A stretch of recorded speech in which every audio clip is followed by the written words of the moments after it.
Привет, друзья! Сегодня в выпуске я разберу по-настоящему горячую тему, почему в правительстве Германии Фридриха Мерца на полном серьезе начали обсуждать более интенсивную модель работы и как чиновники планируют кардинально перекроить всю пенсионную систему.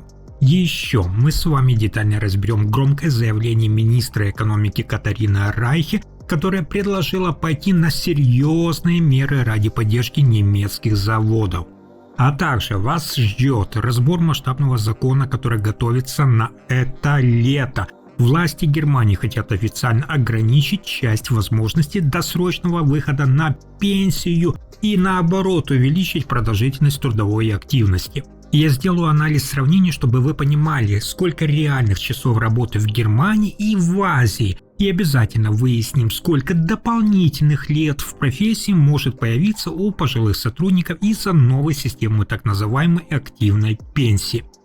Но и это еще не все. Я подготовил для вас разбор реального судебного прецедента, который касается каждого получателя пособия Бюргергельд. Вы узнаете, как обычный взнос наличных денег на банковскую карту через банкомат обернулся для семейной пары судебным разбирательством и требованием джоб-центра полностью вернуть государству выплаченные деньги. И немаловажный факт, который я затрону, это скрытые особенности финансового мониторинга. И дам 6 золотых правил от адвокатов, которые помогут вам защитить свои счета и спать спокойно. Выпуск будет максимально полезным, досмотрите до конца. Итак, мы с вами видим, как сегодня в Берлине заходит речь о пустой государственной казне и старении населения. Политики и эксперты тут же начинают предлагать самые разные идеи. Теперь к этому спору подключилась и министр экономики Катарина Райхе, которая решила жестко связать пенсии с ситуацией на рынке труда.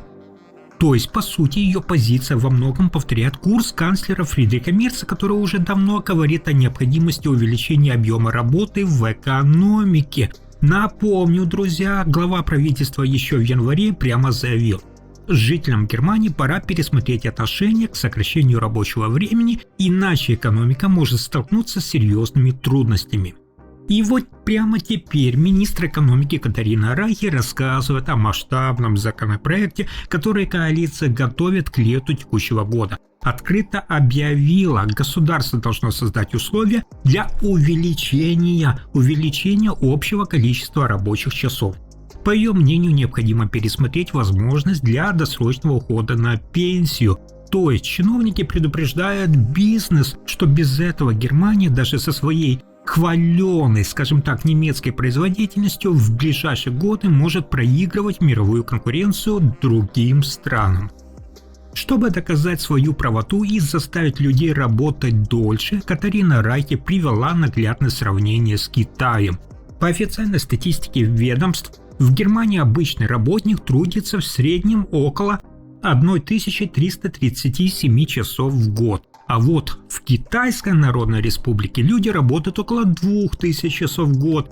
И в условиях такого, скажем так, немалого разрыва министр предлагает дать компаниям больше возможностей сохранять на рабочих местах именно пожилых сотрудников, у которых еще остаются силы и желание трудиться. По словам главы ведомства, это активная пенсия только первый шаг правительства на пути к дальнейшему пересмотру привычной пенсионной системы. Само собой, такие жесткие министерские идеи и попытки чиновников сегодня равняться на азиатские стандарты организации труда моментально вызвали бурную реакцию у правозащитников в самом крупном социальном союзе Германии. Эта реформа и сравнение с Китаем вызвали серьезную дискуссию. Представитель правления Союза Микаэла Энгельмайер не стала подбирать мягких слов и открыто заявила: когда немецкий министр ставит в пример Германии более высокую трудовую нагрузку в других странах, это очень тревожный, друзья, сигнал для всего нашего рынка труда. По твердому мнению профсоюза, власть просто не имеет права давить на обычных работников и требовать от них все больше трудовой нагрузки, кивая на экономику Китая. Ведь все прекрасно сегодня знают, что подходы к организации труда в разных странах существенно отличаются. Например, во многих азиатских государствах сотрудники работают больше часов, а баланс между работой и личной жизнью зачастую выглядит совершенно иначе, чем в Германии. То есть попытка механически перенести подобные порядки на немецкие предприятия может серьезно изменить сложившуюся ту социальную модель, за которую люди боролись десятилетиями. Вдобавок, Энгельмайер справедливо напомнила министрам, что миллионы людей в Германии и так уже сейчас работают на пределе своих возможностей, испытывая высокий уровень стресса и давления. При этом государство до сих пор не может решить элементарные базовые проблемы. То есть в стране остро не хватает места в детских садах. Чтобы родители могли спокойно ходить на смены, государственная система ухода за пожилыми людьми испытывает серьезные трудности, а вот на самих предприятиях крайне сложно найти достаточное количество рабочих мест, которые были бы физически приспособлены под возраст и здоровье пожилых сотрудников. Профсоюзы и правозащитники из Социального союза Германии прямо заявляют, чиновники в Берлине недостаточно сегодня учитывают то, как живут обычные люди. Помимо своей основной тяжелой работы, миллионы немецких граждан ежедневно несут на себе огромную домашнюю нагрузку. Они годами совершенно бесплатно ухаживают за своими тяжелобольными престарелыми родителями и занимаются волонтерством, помогая поддерживать социальную систему всей страны. И вместо того, чтобы ограничивать возможности досрочного выхода на пенсию, государству сегодня пора начать вкладывать больше средств в переобучение кадров, нормальную медицину и защиту трудовых договоров. То есть нужно сделать так, чтобы человек мог нормально совмещать и работу, и заботу о своей семье, а не постоянно находиться между этими обязанностями. По мнению правозащитника, власти ищут решение проблемы прежде всего за счет работников. Глава Союза Микаэль Энгельмайер открыто заявляет, пока крупнейшие концерны Германии фиксируют многомиллиардные прибыли и используют предусмотренные законом механизмы налогового планирования, не нужно создавать впечатление, что основная причина трудностей заключается в самих людях, которые хотят вовремя уйти на заслуженный отдых. То есть, по мнению критиков реформы, такой подход может привести к тому, что часть финансовой нагрузки будет перенесена именно на нас с вами, на обычных граждан. Да и сухая, кстати, статистика ведомств вызывает дополнительные вопросы к этой правительственной реформе. Напомню, согласно официальным базам данных Федерального статистического ведомства Института Роберта Коха, люди с низким доходом изначально находятся в более выгодном положении.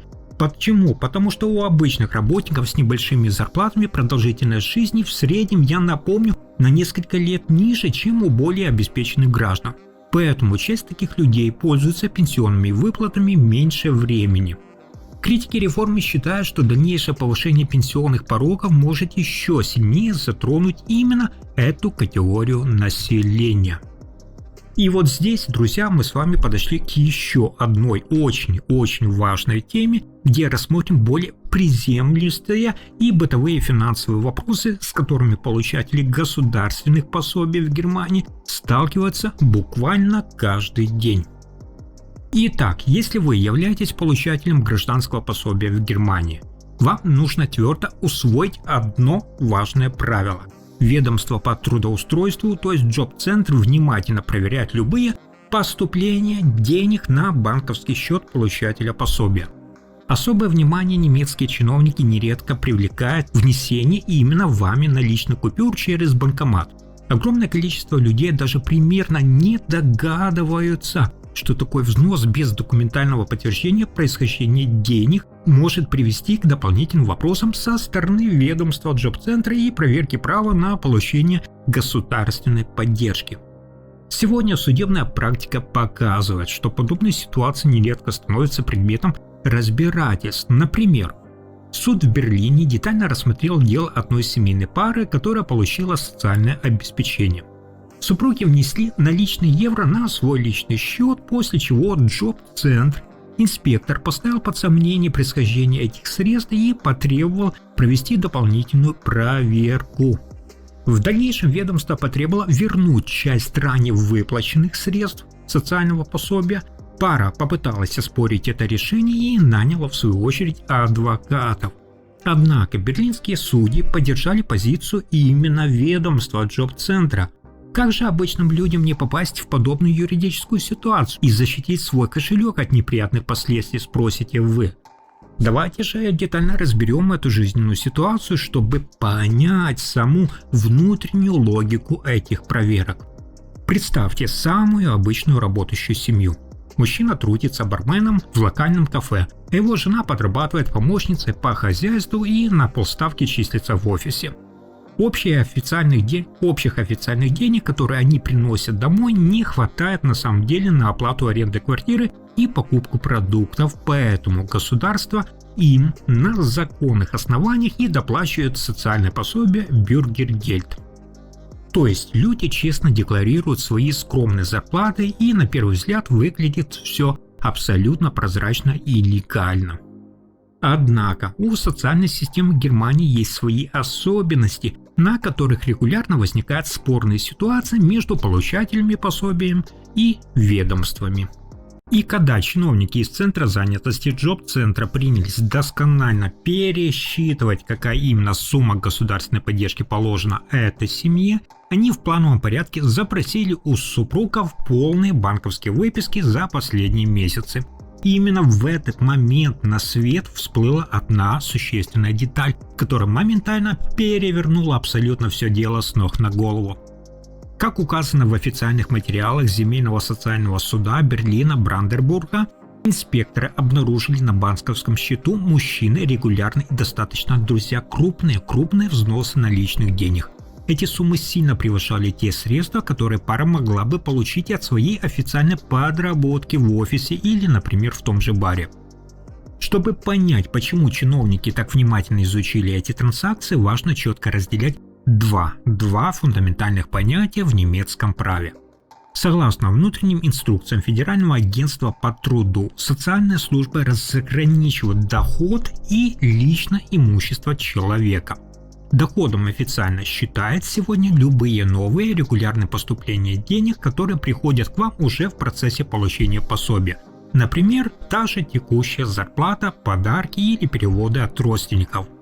А вот имуществом признаются те накопления, ценности, вещи или сбережения, которые уже принадлежали вам именно на праве собственности до того самого дня, как вы впервые подали заявление на социальную помощь. Понятно? В ситуации с этой конкретной семьей сотрудники ведомства пришли к выводу. Раз наличные регулярно вносились на карту через банкомат уже в период получения самого пособия, то есть речь может идти не о ранее накопленных средствах, а о дополнительном доходе, происхождение которого не было подтверждено документально. А по законам Германии, если у человека появляется новое, неучтенное денежное поступление, государство может пересмотреть размер социальной поддержки. В итоге, друзья, эти начисленные взносы инспекторы учли при расчете доходов семьи, пересчитали пособие задним числом и потребовали вернуть часть ранее выплаченных средств. Супруги, конечно же, попытались объяснить ситуацию и заявили в суде, что эти купюры являются их личным, старым сбережениями, которые они раньше якобы просто хранили дома или носили с собой, а затем решили внести на банковскую карту. Однако суд посчитал, что представленных доказательств для подтверждения этой версии оказалось недостаточно. Главная проблема этой семьи заключалась именно в том, что в их версии про деньги под подушкой, скажем так, обнаружилось серьезное юридическое противоречие. А дело в том, что когда эти супруги только заполняли свои первые документы на получение пособия, они поставили личные подписи под официальным письменным заявлением о своих доходах и имуществе, указав, что не располагают дополнительными сбережениями и довольно-таки существенными накоплениями. Разумеется, судья 9-го Сената Земельного социального суда внимательно сопоставил эти сведения с последующими банковскими операциями. В немецкой судебной практике логика подобных решений достаточно проста. Если человек ранее заявлял об отсутствии существенных накоплений, а затем на его счет начинают, друзья, регулярно поступать наличные средства через банкомат, у ведомства возникает основание усомниться в ранее предоставленной информации и, соответственно, запросить дополнительные доказательства происхождения денег.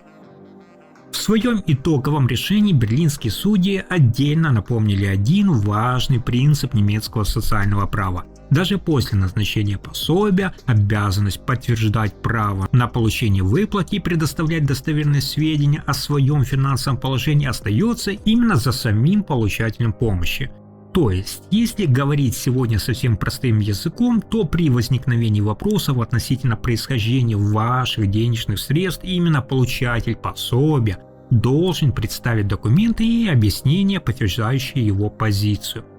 Если же на банковском счете появляются те самые суммы, происхождение которых невозможно подтвердить документально, это может привести к пересмотру права на получение социальной поддержки. Кстати, более того, в судебном решении было указано, что при подобных обстоятельствах Джоб-центр мог пересмотреть статус вообще нуждаемости этой семьи и размер предоставляемых выплат. В данном случае ведомство потребовало вернуть часть ранее выплаченных средств, и чтобы никогда не оказаться, друзья, в подобной ситуации, не столкнуться с требованием о возврате средств и чувствовать себя спокойно при любых проверках, каждому из вас, получателю социальной помощи, необходимо твердо запомнить несколько простых, но действительно важных правил финансовой безопасности. Для того, чтобы не столкнуться с серьезными проблемами при проверках и не потерять государственную поддержку из-за той банальной, скажем, бытовой ошибки, опытные юристы по социальному праву советуют придерживаться важных правил. Первое. И самая главная рекомендация звучит предельно просто. По возможности не вносите наличные деньги на свою банковскую карту без необходимости. Если же вы находитесь на обеспечении государства, постарайтесь внимательно относиться к любым операциям с наличными средствами. То есть любая, друзья, сумма наличных денег, внесенная вами на счет через банкомат, может вызвать дополнительные вопросы и, скорее всего, так и будет со стороны ведомства и потребовать подтверждения происхождения именно этих средств. Если же у вас на руках образовалась какая-то сумма наличных денег, заранее подумайте, а сможете ли вы при необходимости документально объяснить источники этих средств. Второе золотое правило. Всегда берите письменные расписки и бережно сохраняйте любые цифровые доказательства. В жизни бывает всякое, вы это знаете, родственники подарили небольшую сумму на день рождения, или старый знакомый наконец-то отдал ваш давний долг. Или вы просто решили разгрузить квартиру и продали на интернет-барахолке свой старый подержанный велосипед или ненужный телефон. В ту же секунду прямо на месте просите этого человека написать вам обычную, простую расписку в свободной, да, друзья, в свободной форме от руки, либо делайте четкий скриншот переписки с покупателем на платформе объявлений. Такая вот любая, даже маленькая бумага и электронный документ, способный подтвердить происхождение этих средств, в будущем могут оказаться очень важным аргументом при возникновении вопросов со стороны проверяющих органов. Третье важное правило. Всегда, друзья, предоставляйте достоверную информацию и внимательно следите за тем, что вы ранее уже указывали в своих анкетах и заявлениях, которые вы писали сначала. Если при оформлении документа вы сообщили инспекторам, что не располагаете дополнительными сбережениями, а затем на счет обратно же в ваш поступает крупная сумма наличных денег, у ведомства могут возникнуть закономерные вопросы. Немецкая социальная система построена на последовательности предоставляемых сведений, поэтому подобное расхождение требует понятного и документально подтвержденного объяснения. Если ваши жизненные обстоятельства действительно изменились, например, вам официально вернули тот же старый долг, который можно подтвердить документами, лучше, друзья, внимание, самостоятельно и заранее уведомить об этом свой центр занятости.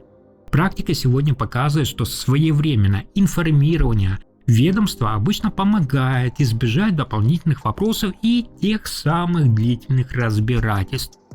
То есть в любом случае подобные операции впоследствии могут быть отражены в банковских выписках, поэтому заранее подготовленные вами документы и прозрачное объяснение заранее сильно упрощают всю ситуацию. Четвертый важный совет, о котором почему-то постоянно забывают тысячи людей. Возьмите себе, друзья, за правило внимательно проверять все выписки из банка до того, как вы официально отправите их в свой центр занятости Джоб-центр. Никогда не передавайте эти финансовые распечатки чиновникам, не глядя. Не поленитесь, сядьте спокойно вечером, откройте файлы на компьютере и внимательно посмотрите на каждую строчку вашей транзакции глазами самого придирчивого чиновника, инспектора. Видите там какое-то случайное пополнение или перевод, которые со стороны могут показаться непонятными. Не ждите дополнительных запросов, а сразу приложите к документу четкое письменное пояснение. Прямо так и напишите. Эти условные, скажем так, 100 евро бабушка подарила своему внуку на покупку теплой куртки. А рядом приложено подтверждение происхождения этих средств. Поверьте, заранее объяснить ситуацию и предоставить документы гораздо разумнее с вашей стороны, чем потом отвечать на официальный запрос ведомства, когда проверка уже началась.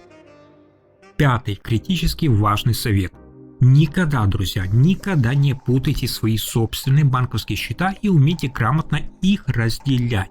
Если вы просто перевели определенную сумму денег, например, со своей личной накопительной сберкнижки на обычную карточку, чтобы, к примеру, вовремя оплатить подорожавшую коммуналку, да, с точки зрения закона это может рассматриваться совершенно иначе, чем получение нового дохода.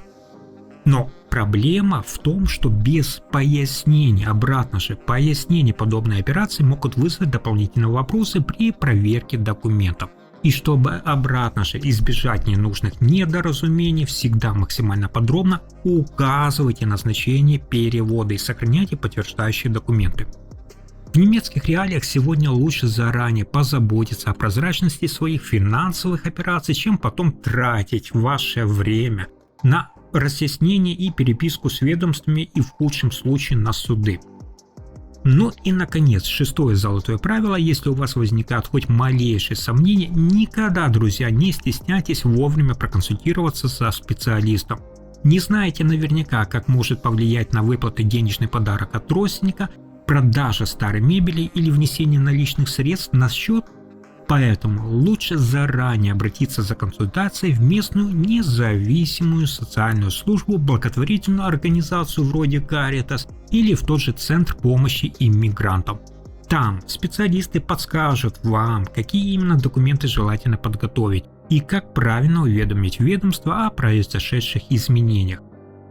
Также помните, что один своевременный визит к грамотному консультанту может помочь избежать длительных разбирательств и лишних финансовых проблем. На этом наш подробный аналитический выпуск на сегодня полностью завершен. Завтра я снова буду ждать вас здесь же, на нашем канале, со свежей порцией честных, глубоких и самых актуальных новостей. Если вам понравился сегодняшний живой разбор законов, обязательно подписывайтесь, ставьте лайк, и огромное спасибо каждому из вас за просмотр этого видео до самого конца.